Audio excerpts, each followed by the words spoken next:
In episode 59, Vultureman of the Mutants is about to create something new, so the story begins in Vultureman's lab at Castle Plondar. So, like I said, there's Vultureman, and he just created the superpower potion for himself. So, you're probably wondering, how does it work? Well, after Vultureman had took a drink of it and then said in his case that with the superpower potion that he just created, he can do things that nobody else can do, and then out with the Thundercats. And why is that? Because in Vultureman's case, he thought, why not match strength for strength and skill for skill against the Thundercats? So, with another sip of his potion, he grew extra strong. And on top of that, he also pleaded a case that he didn't need Slythe, Munkin, or Jackalman for the job. He'll do it himself. And as for Mumra, as Vultureman says in his case, he'll neither surrender the Earth to him or pay the consequences. So, and of course, as anyone would tell you, it was all part of the plan. Vultureman's plan, that is. So what Vultureman did before leaving the castle was to put the potion into somewhere safe where no one could ever take it. Then what Vultureman did next, since now that the superpower potion had worked, he can proceed with his mission. So he flies off from the window and left the castle for the first time. So meanwhile, long story short, we have Tigra the Thundercats. He was minding his own business. He was about to go to his laboratory at Caslera, of course, but then he thought someone was flying above him watching him, but he decided to think nothing of it. But by surprise, by the time the Tigra looked over his shoulder, he just couldn't believe what he'd seen. Vultureman flying up in the air and without his flying machine. Now he finds this really weird. So after Tigra had dodged Vultureman's attacks twice, he couldn't help but ask himself what is going on here. So Tigra asked Vultureman a question. You're flying? Well, Vultureman not only tells Tigra that he is, but he pleaded his case to say this is only the start. And what Vultureman did next was unbelievable. He picks up a rock. Now, he is really strong, and I'm not kidding when I said that. Then what Vultureman did was that he threw a rock at Tigra, but he missed because Tigra did what he knew best, become invisible. But what Vultureman did next is unbelievable. He made Tigra invisible visible. And by how? Remember that superpower potion he took at the castle? It made Vultureman see anything visible, including Tigra himself. Well, he then pleaded his case to say, you may be invisible, but I can see through you, he said. He's not kidding. If that's not fascinating enough, what Vultureman did next is that he uses his eye lasers to blast a rock, and the piece of the rock just hit Tigra on his shoulder, and that made him visible again. Back with Tigra, he's still battling Vultureman, and the battle just went on and on and on and on and on. And each time Tigra had used his bullet whip powers, and Vultureman just repels them at every time.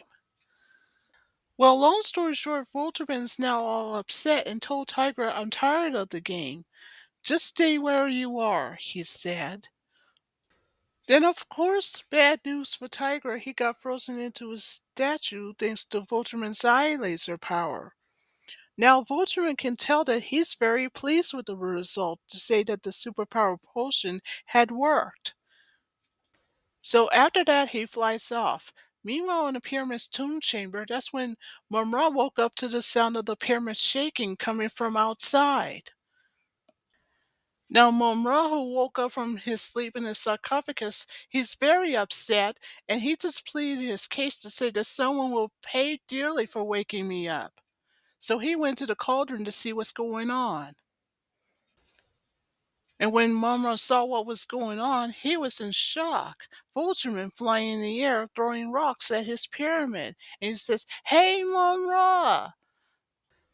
Back with Vultureman still flying in the air, the next thing he did was to go into the pyramid's tomb chamber.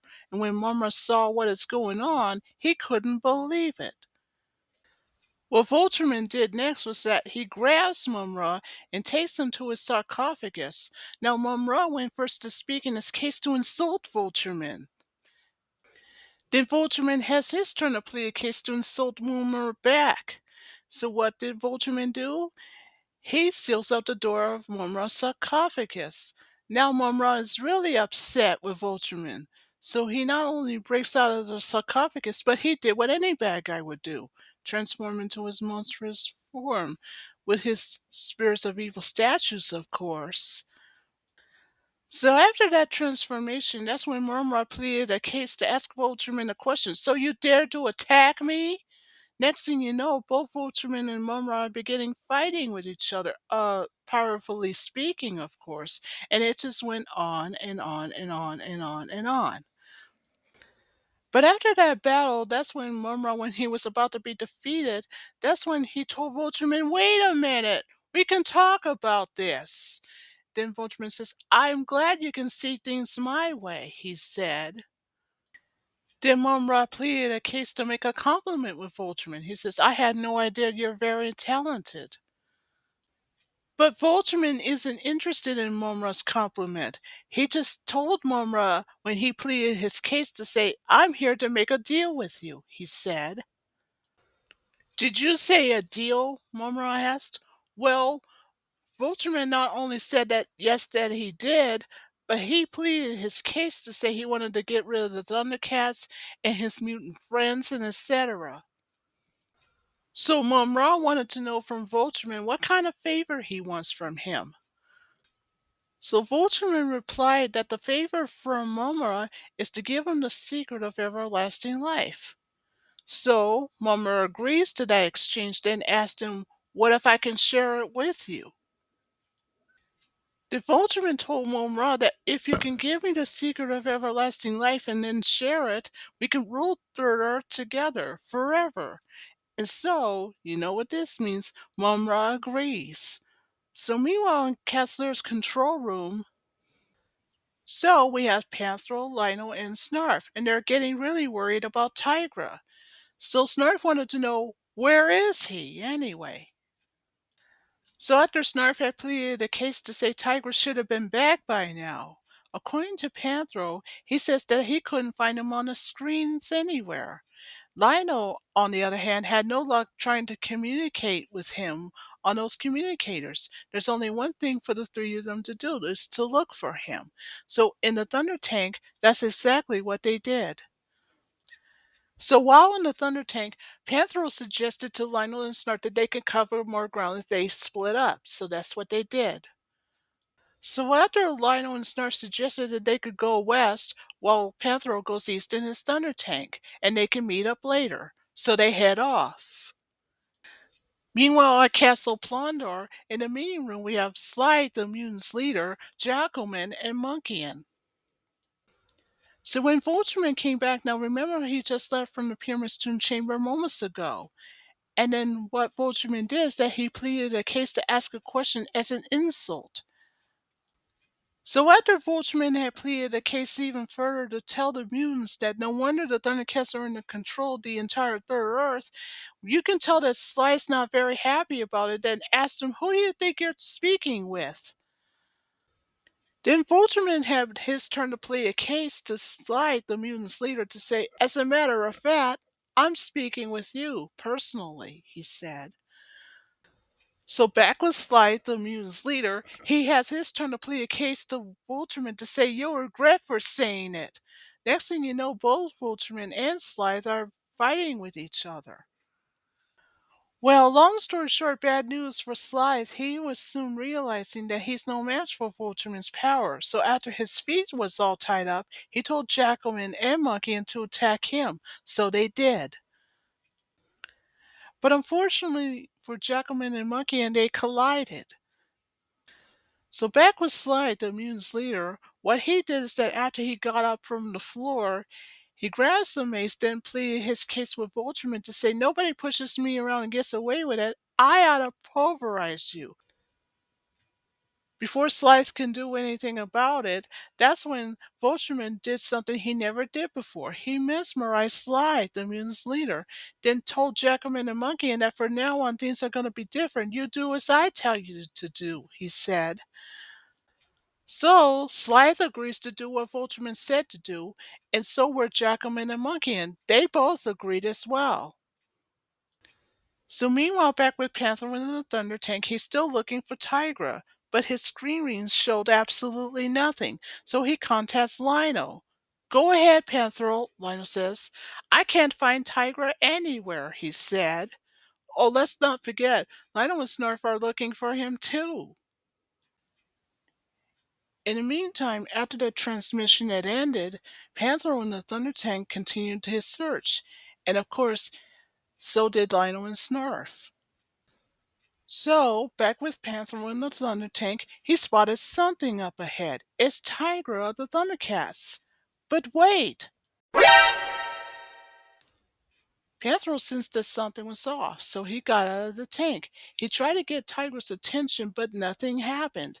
That's because he didn't know that just moments ago that Vultureman froze him like a statue with his brand new powers. Then Panther saw that Vultureman had appeared out of nowhere. Well, according to Vultureman, he pleaded his case to Panthro. He says, I'm afraid your technology is useless. Your friend Tigra will remain frozen unless I release him, he said. So after Panther learned about it, after Vultureman had just let slip, and that's when Panther says, well, release him then. I can't, Vultureman said. This is only the beginning. But that's not all, Vultureman says. You and your Thundercat friends will be under my power very soon, he said. Then Panthro has his turn to tell Vultureman not if I had something to do about it, so he runs forward to attack Vultureman. But unfortunately, bad news for Panthro, what he didn't even realize is that Vultureman had dodged his attack. So long story short, after Panther had that battle with Vultureman, that's when Vultureman got upset with him and said, you'll pay for what you did. Well, you had to catch me first, Panther said, so he runs to the Thunder Tank.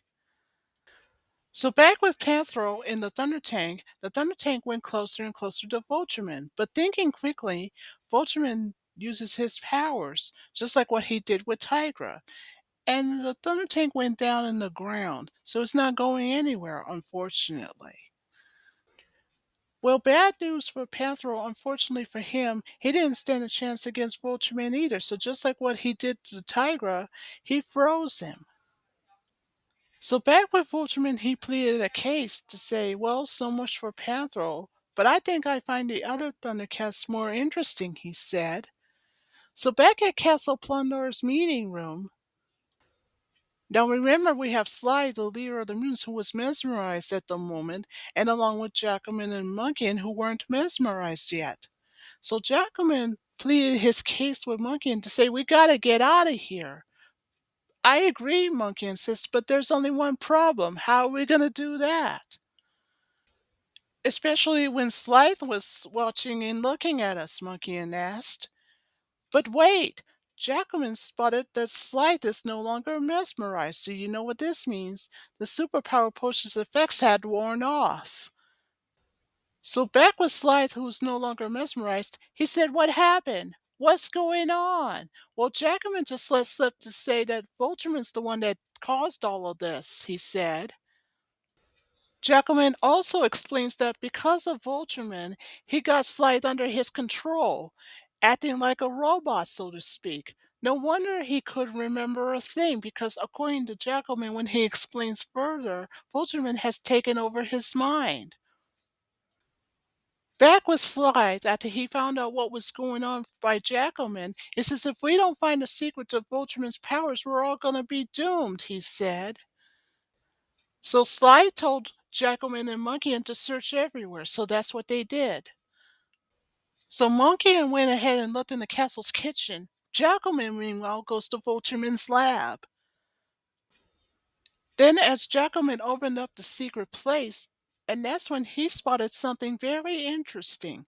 Remember the superpower potion that Vultureman made earlier in the beginning? Well, guess what? That's when Jackalman suspected that that was what was going on with Vultureman, and that's where his powers come from. So after Jackalman found out about it, he pleaded himself a case to say that Sly's going to hear about it. But wait, he's not the only one because meanwhile at the Pyramid's tomb chamber, someone had found out about it just like what Jackalman did, and that would be Mumra. He saw what happened in his cauldron. So speaking of which, back with him, now that he found out about it, just like what the mutants did, so he suggested to himself to drop by a Castle Plondor. But he had to transform himself first, just like what any bad guy would do. So after that transformation, and back at Castle Plondor's meeting room, I guess it's confirmed that Jackalman had told Slythe what is going on. So Slythe had told the mutants that it's about time they have that Vultureman's going to get what he deserved. But before they could do anything about it, Mumra appears out of nowhere in the castle's meeting room. So what did Mumra do? He snatches away the superpower potion away from Slide and says, "I'll take that, thank you very much." So meanwhile, back with Lionel and Snarf, Lionel had no luck reaching Panthro on the communicator, and that's because Lionel had no idea that just moments ago, Vultureman had froze Panthro just like what he did with Tigra. So long story short, after Snarf had learned the bad news that Lionel couldn't contact either of them, and he says, "Oh boy, first Tigra and then Panthro, this is really getting serious." Well, in Snarf's case, he's not wrong because when he and Lionel looked up, it's Vultureman, and he just appeared out of nowhere. So back with Snarf and Lionel, when they saw Vultureman flying without his flying machine for the first time, they couldn't believe it. Then, after Vultureman landed on the ground, he looked over his shoulder at Lionel and Snarf and says, "Well, it's Super Vultureman to you," he said. So Vultureman just let slip to Lionel to say, "I took care of Panthro and Tiger already, so now it's my turn to take care of you," he said. Then Snarf had pleaded a case to Vultureman to ask a question. "Oh yeah? You and whose army?" And that's when, by surprise, that's when Vultureman froze him like a statue, just like what he did with Panthro and Tigra. So, back with Lionel, he now goes one-on-one with Vultureman. But his sword's power wasn't doing anything. So, back with Vultureman, who just laughs at Lionel and then pleaded his case to say that your sword of omens is no match for me. So, he decided to use his power ring, so he did. While that is going on, both Vultureman and Lionel are battling with each other, and then it just went on and on and on and on and on. But no matter what Lionel tries to use his sword on Vultureman, it just wasn't doing anything. Well, long story short, Vultureman has his turn to plead a case with Lionel to say, "You fight well. Impressive. Unfortunately for you, you can't outwit my superpower potion, and that's where I got my powers from," he said. So you know what this means. Then Lionel has his turn to plead a case with Vultureman to say, "Well, potion or not, it can never make you more or less evil than that," he said. Well, in Lionel's case, he's not kidding. Then Lionel also pleaded a case to Vultureman to say that evil will always lose and good would always win, and etc. Then Vultureman has his turn to plead a case to Lionel to say, "Well, we'll just see about that." So now it's round two of the fight between Vultureman and Lionel, and it continued to go on and on and on and on and on. And then Vultureman had pleaded his case to say, "You might as well give up while you still have a chance." And so Lionel tries to block Vultureman's powers the best way he knew how, with his sword, of course.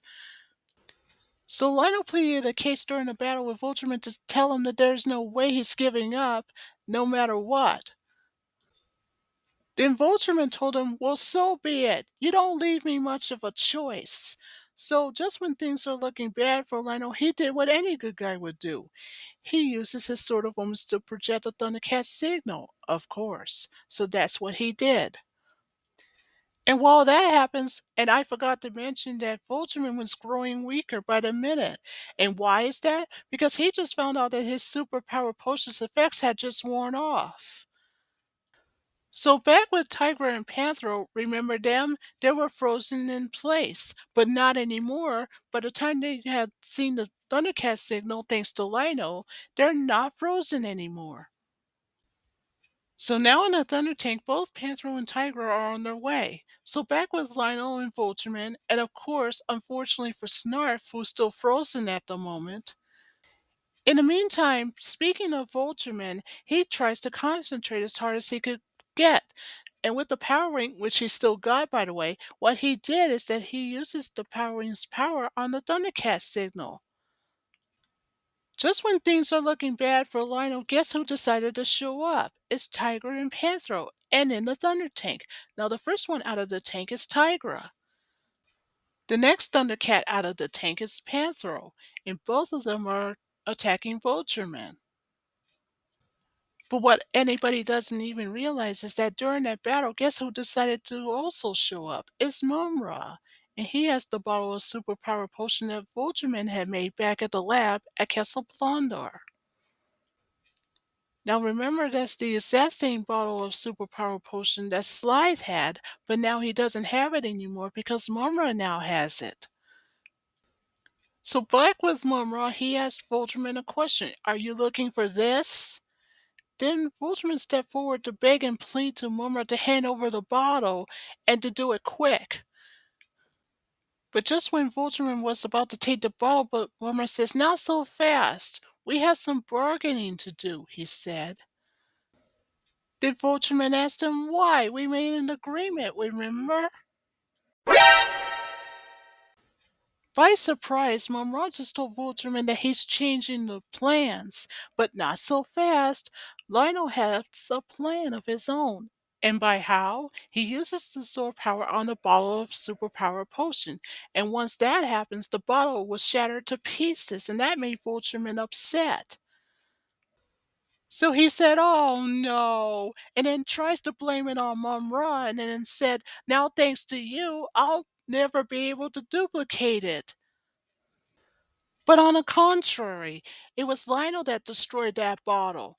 So Lionel pleaded his case with Vultureman to say, you should have known better than to make a bargain with someone, and especially with Mumra. So before Vultureman could head off back to Castle Plundar, he swore revenge on the Thundercats. He said, this isn't over, not by a long shot. Someday, you'll see, everyone will bow to me, and especially you, Vultureman said. So after that, he heads off. So unfortunately for Vultureman, his plan backfired. Well, now that the Thundercats, Tigra, Panther, and Lionel had won the day, and that's when Panther says it's too bad the mutants don't stick together as we do. In Panther's case, he's not wrong. But unfortunately, the only Thundercat is still frozen at the moment is Snarf. Well, in Lionel's case, he just told Panther and Tigra that Vultureman won't be bothering them for a while, and his plan to rule Third Earth. Now, Tigra couldn't help but wonder what that's going to be like once that happens, if it happened. Well, in Panther's case, and to coin a phrase, he said that would be strictly for the birds. But now here comes a problem. What about Snarf? How's he going to get unfrozen? Well, in Tiger's case, to answer Lionel's question, I guess we'll just have to wait till the potion's effects wear off. And guess what? It actually did, just like what happened with Slythe back at Castle Plondor. On the other hand, in Lionel's case, life would be too boring without him being around. And you know something? He's not kidding. So thanks to Lionel's sword's power, Snarf's now fully restored. So you know what this means. Once again, the Thundercats won. And so that ends episode 59.